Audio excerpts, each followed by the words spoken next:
الأستاذ عبد العزيز السيد محامي سامي الفهري. صباح الخير أستاذ. تحية صباحية عاطرة لك أخ وسيم ولكل العاملين في إذاعتكم وأيضا للسادة المستمعين، مرحبا بكم الكل. شو فما جديد في القضية هذيا؟ معناتها حابين احنا افيك دو ريكول اون في لو بوان، شوفوا شنو عندكم جديد في القضية نتاع سامي الفهري. شوف وسيم، وقت اللي صدرت دائرة الاتهام بطاقة إيداع في سامي الفهري أنا خرجت في وسائل الإعلام وقمت، خليني نستعمل العبارة المناسبة، قمت بفضح خلل إجرائي تم في قضيته. ويتمثل الخلل الإجرائي هذايا في كونه من وقت اللي وصل الملف لدائرة الاتهام إلى تاريخ البت فيه ما تعديوش أكثر من 24 ساعة. وقلت في وسائل الإعلام راي 24 ساعة لا تكفي للقاضي للتمعن في ملف حجمه كبير برشا، فيه أكثر من 3000 ورقة، فيه 3 اختبارات، فيه عشرات التقارير.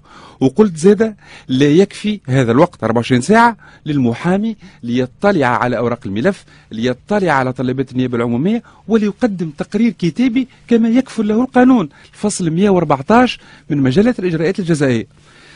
عندما قلت هذا الكلام للأسف الشديد معناتها باش نفهموا، خاطر ممكن كان يسمع فينا محامي سي بلو فاميلي، معناتها اسهل له هو يفهم. باش نفهموا فما من الاول فما مشكل بالنسبه لي كاتيكات، فما اشكال اجرائي اللي هو اجرائي بحت. انا ما باش نفسروا معناتها نورمالمون الملف ياخذ وقت معين باش تم دراسته، هذا هو بالضبط. وانت قلت قعد نهار برك من 23، قعد نهار برك، وهو نقول لك كيفاش قعد نهار برك. كيفاش 23 هاو كيفاش نعرف لانه يوم 23 انا بنفسي كنت حاضر في المحكمه ونتابع في الملف لحظه بلحظه. الملف وصل الى دائره الاتهام يوم 23. تقول لي انت قبل 23 وين كان؟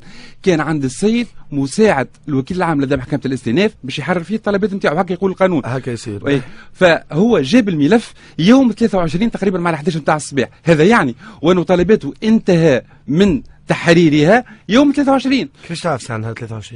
لانه الملف ضاف نهار 23 لدائره الاتهام، وصل نهارتها احنا موجودين على عين المكان في المحكمه. موجودين على عين المكان. نعم، والعوين المحكمه كانوا موجودين ايضا. هذا الملف وصل لدائره الاتهام نهار 23، اذا الطلبات كانت محرره في ذلك اليوم يوم 23. دائره الاتهام انتصبت من الغد 24 وحكمت في القضيه وقررت اصدار بطاقه ايداع ضد سامي الفهري. قلنا ما يجيش، وينه حق الدفاع؟ وينه حق المحامي في كونه يقدم تقرير؟ يا اخي في 24 ساعه ايش باش يولي هو المحامي؟ باش يطلع على الملف بالحجم هذا اللي قلت لك عليه ويقدم تقرير. الصدمه الكبرى اخويا وسيم عندما طلعت لاحقا بعد صدور الحكم على قرار دائره الاتهام نلقى مضمن في الصفحه الرابعه منه وانه طلبات النيابه العموميه كانت محرره يوم 20 اوت مش 23 اوت. هنا الامر اختلف تماما، لانه تو انا مقدم طعن قدام محكمه التعقيب. كان محكمه التعقيب باش تلقى للملف جاء نهار 23 وتحكم نهار 24 باش تقول وقتاش المحامي يخدم خدمته ثم خرق لحق الدفاع. اما كان تلقاه من 20 ل 24 باش تقول لك 4 ايام كافي باش الناس تطلع على الملف وباش تحرر طلباتها وتقوم بواجبها. لكنهم لم ينتبهوا، ربي في الوجود خويا وسيم، لم ينتبهوا انه 20 اوت هذا يوم عيد، يوم عطله رسميه، ثاني ايام عيد الفطر. كيف مثلا نجد اليوم في الملف معناها انت تقول كيف معناتها تقول كي تحركت وكل معناتها هما مشاو حبوا يبدلوا؟ اي نعم، لا مش حبوا يبدلوا، بدلوا التاريخ، تم تغييره.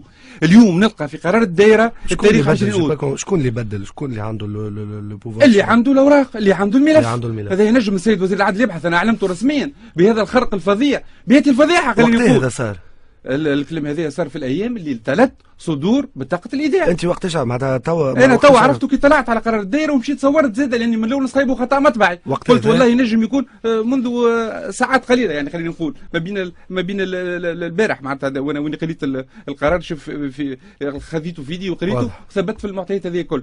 اذا معناتها اذا كان يوم 20 هو يوم عطله وزيدك زياده معناتها حتى يوم 19 اللي هو اليوم السابق ويوم 18 كانوا ايضا ايام عطله.